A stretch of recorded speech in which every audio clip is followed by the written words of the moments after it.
नमस्कार, जय हिंद। आज का हमारा टॉपिक है संगम युग और संगम साहित्य। इस वीडियो में जितनी भी जानकारी इस टॉपिक की है वो सारी एनसीईआरटी और जो खान सर की क्वेश्चन बुक है एनसीईआरटी की उससे ली गई है। इसको पढ़ने के बाद मेरा यकीन है कि आपका कोई भी क्वेश्चन नहीं छूटेगा। तो अब हम अपना टॉपिक शुरू करते हैं। संगम युग या संगम साहित्य। संगम का मतलब होता है परिषद या गोष्ठी। जो पहले तमिल कवि एक सभा में होते थे ताकि वो रचनाएं कर सके, इसलिए उस परिषद को फिर बाद में नाम दिया गया संगम का। क्योंकि संगम का अर्थ होता है कि सब एक परिषद या सभा में इकट्ठा होते थे, तो इसलिए इसे संगम युग कहा गया है। ये युग करीबन 150 ईस्वी तक चला था और इस युग में सबसे ज़्यादा जो विकास है वो तमिल भाषा का हुआ था, क्योंकि ये तमिल भाषा के लिए ही होता था ये जो सम्मेलन है, इसलिए इसे संगम युग कहा गया है। इसमें संगम युग में 3 संगम हुए हैं और तीनों ही संगम पांड राजा ने करवाए थे, और इसकी जानकारी हमें मेगास्थनीज की पुस्तक इंडिका से मिलती है।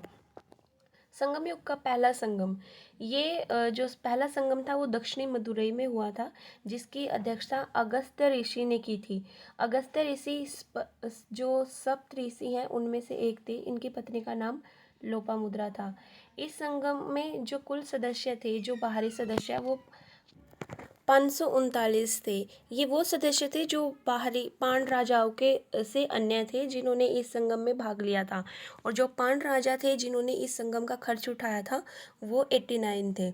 अगस्त्य ऋषि सप्त ऋषियों में से एक हैं। जो हम ऊपर 7 तारों का समूह देखते हैं उनमें से एक माना जाता है कि एक अगस्त्य ऋषि का भी नाम का तारा है। और इन्होंने जो भारत में है दक्षिण में सनातन धर्म का प्रचार किया था। विदेशों में जाकर इन्होंने कृषि और पशुपालन का ज्ञान दिया था, और भारत में इन्होंने मार्शल आर्ट को भी बढ़ावा दिया था। इसके बाद है दूसरा संगम।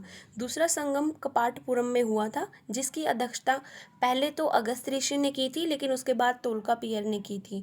और तोल्कापियर ने इस संगम में फिर अपनी एक रचना लिखी थी, तोल्कापियम। इस रचना से ही, तोल्कापियम से ही हमें पता चलता है कि पहला संगम हुआ था, क्योंकि पहले संगम के बाद की जितनी भी जानकारी है वो पानी में ढह गई थी, क्योंकि दक्षिणी मदुरई पानी में विलीन हो गया था। और तोल्कापियम पीएम रचना से हमें इसका पता चलता है। दूसरे संगम में जो सदस्य शासक थे या जो आसपास के क्षेत्र के थे वो 49 थे, और जबकि जो पांड राजा जिन्होंने इस संगम का खर्च उठाया था वो 59 थे। इसके बाद है तृतीय संगम। तृतीय संगम उत्तरी मदुरई में हुआ था, जिसकी अध्यक्षता नकीयर ने की थी। और इस समय जो पांड राजा थे वो 49 थे जिन्होंने इस संगम का खर्च उठाया था, और रचनाएं भी जो इस तृतीय संगम में लिखी गई थी वो 49 थी। इन 49 रचनाओं में से जो 8 रचनाएं हैं उनका एक ही जगह संग्रह है, जो है एक ग्रंथ में जिसका नाम है ऐतिहासिक ग्रंथ। इस ग्रंथ में 49 में से 8 जो रचनाएं हैं उनका एक जगह ही संग्रह है। इसके बाद है संगम साहित्य। संगम काल में जिन साहित्यों की रचना हुई है तो उसको संगम साहित्य कहा जाता है। संगम साहित्य क्योंकि जैसे संगम काल था उसमें तमिल भाषा के लिए सम्मेलन होता था, इसलिए ये साहित्य भी जितने लिखे गए हैं वो तमिल भाषा में है। और संगम साहित्य को 2 भागों में विभाजित किया जाता है, जिसमें एक आगम है, एक पूरम है। आगम का मतलब है वो साहित्य जो प्रेम से संबंधित हो, और पूरम का मतलब है वो साहित्य जो युद्ध से संबंधित थे।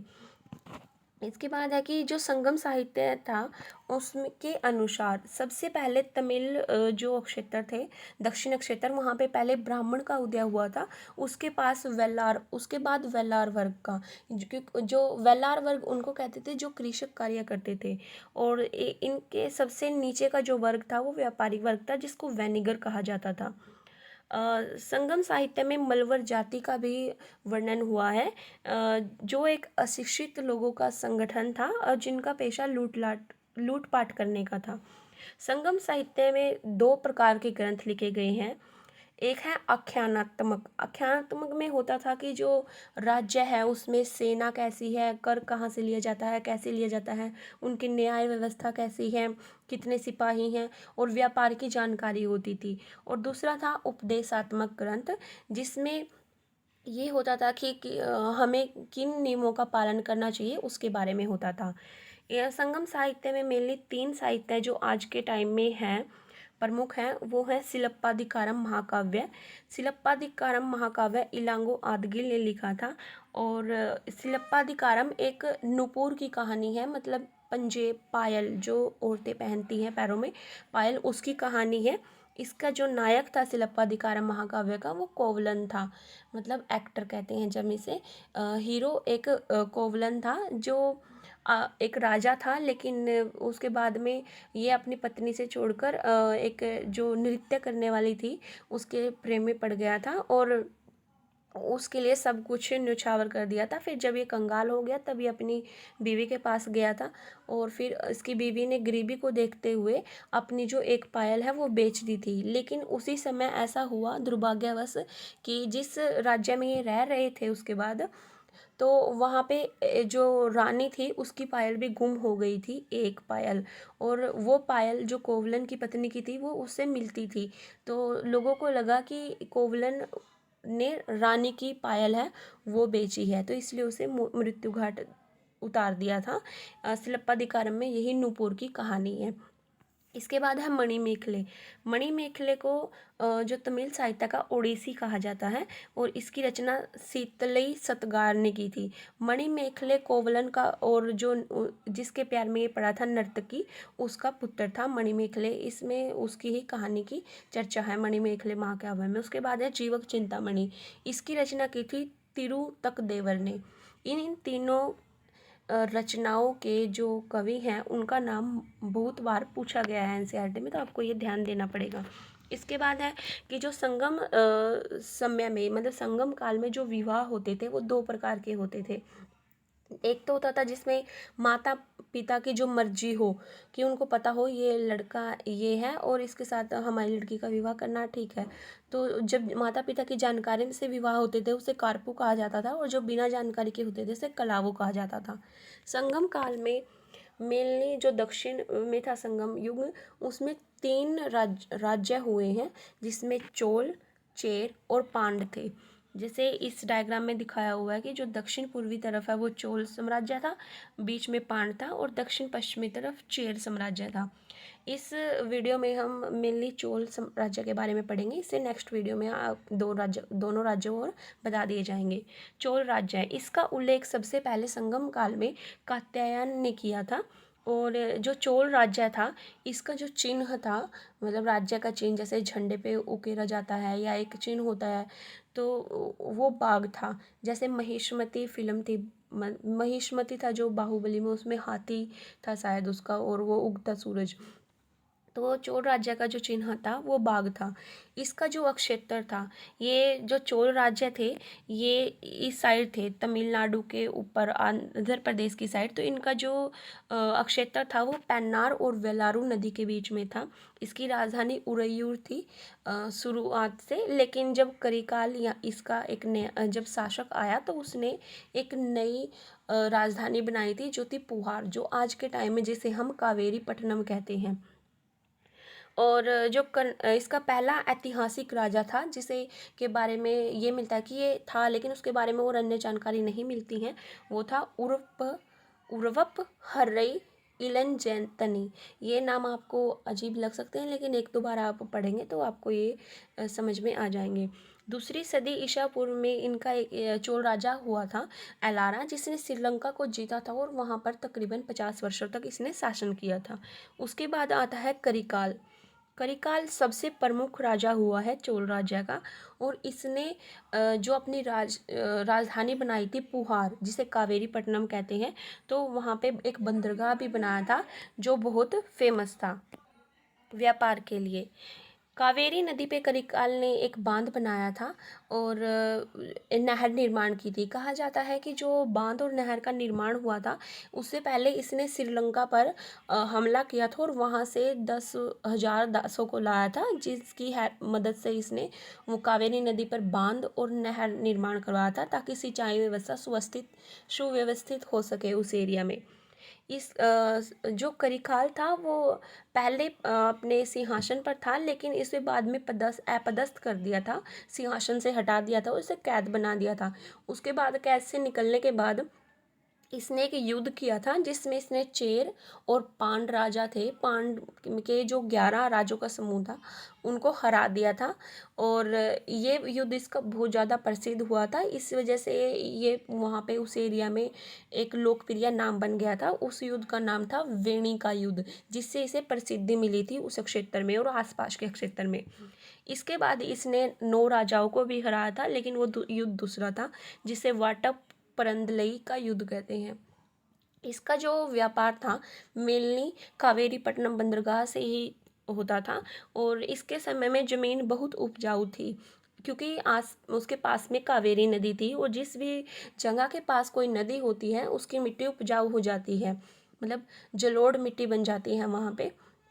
और जो कावेरी इसकी ज़मीन की तुलना वो हाथी से की गई है कि मतलब जितना एरिया एक हाथी बैठने के लिए लेता है उतनी ज़मीन में इनका एक व्यक्ति के लिए 1 साल तक का अनाज उग सकता था, इतनी उपजाऊ थी वो ज़मीन।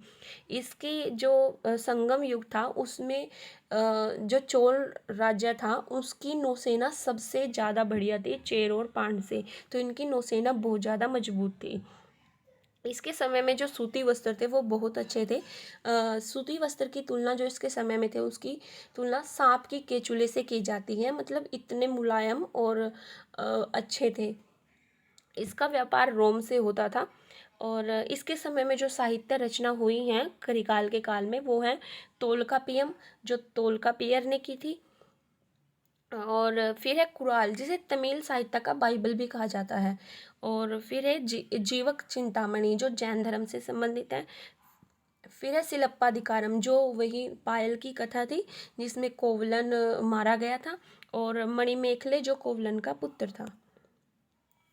फिर इसके बाद करिकाल के बाद ऐसा समय आया कि इसके जो शासक थे वो सारे अकुशल थे, कि जो इतने ज़्यादा पारंगत नहीं थे युद्ध कौशल में, या जिन्हें शासन की इतनी व्यवस्था नहीं थी। तो बीच में 400-500 साल ऐसे आए हैं जिनमें जो चोल हैं वो एक राज्य की तरह ना रहकर जो चोल राजा थे उन्होंने एक सामंत व्यवस्था में रहना स्टार्ट कर दिया था, मतलब किसी और के जमींदार टाइप की व्यवस्था में। फिर उसके बाद दूसरी शताब्दी के बाद फिर 9वीं शताब्दी में इनका जो चोल राजा हैं इनका दोबारा उदय होना स्टार्ट हुआ। और 9वीं शताब्दी में जो इसके संस्थापक थे, जो दोबारा चोलों के उदय का जो संस्थापक थे वो थे विजयालय। ये पहले पल्लवों के सामंत थे, लेकिन इन्होंने फिर अपना क्षेत्र मुक्त करवा लिया था, तो 9वीं शताब्दी में दोबारा चोलों का उदय हुआ था। इसके बाद थे आदित्य प्रथम, इसके पुत्र। उसके बाद थे परांतक प्रथम। परांतक प्रथम ये बहुत कुशल शासक थे, इन्होंने मदुरई को जीता था, तो इसलिए इनका नाम पड़ गया मदुरई कोंड। इनका जो युद्ध था वो पहले राष्ट्रकूट जो वंश था उसके कृष्ण तृतीय से हुआ था, लेकिन ये हार गए थे उससे। लेकिन जब कृष्ण तृतीय की मृत्यु हो गई तब इन्होंने राष्ट्रकूट वंश के ही करक द्वितीय पर हमला किया था और उसको हरा दिया था, और फिर उस क्षेत्र पर अपना कब्जा कर लिया था। इसका प्रांतक प्रथम का एक अभिलेख मिला है जिसका नाम है उत्तर मैरूर अभिलेख। इसके बाद आते हैं राजराज, ये भी बहुत कुशल योद्धा थे। इन्होंने श्रीलंका पर और चेर और पांड इन तीनों जगहों पर हमला किया था साम्राज्य विस्तार के लिए, लेकिन जो श्रीलंका है उसका इन्होंने अधिकतर हिस्सा कब्जा लिया था। उस समय श्रीलंका के जो शासक थे वो महेंद्र पंचम थे। इसकी जो राजधानी थी वो तंजावुर थी। इसके बाद है राजेंद्र प्रथम, ये सबसे खतरनाक शासन थे। इन्होंने चेर और पांड को भी जीत लिया था और श्रीलंका को पूरी तरह जीत लिया था, क्योंकि इसके पिता जो राजराज थे उन्होंने सिर्फ अधिक हिस्सा लिया था, लेकिन कुछ हिस्सा छूट गया था। महेंद्र पंचम ने उसे बचा लिया था, और इसने श्रीलंका को पूरी तरह जीतने के बाद 50 वर्ष तक वहाँ पर शासन किया था। इसके बाद इसने गंगा के पानी के लिए बंगाल के पाल शासक पर हमला किया था।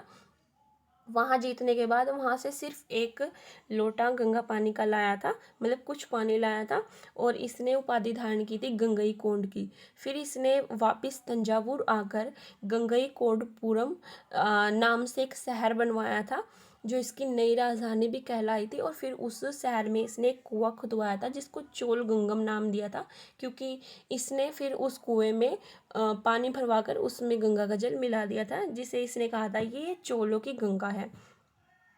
इसने इंडोनेशिया के शासक शैलेंद्र पर भी हमला किया था, क्योंकि शैलेंद्र ने अपने काल में चीन जाकर ये कहा कि जो चोल राजा है राजेंद्र प्रथम, वो मेरे सामने कुछ नहीं है, वो बड़ी बड़ी बातें कर रहा था।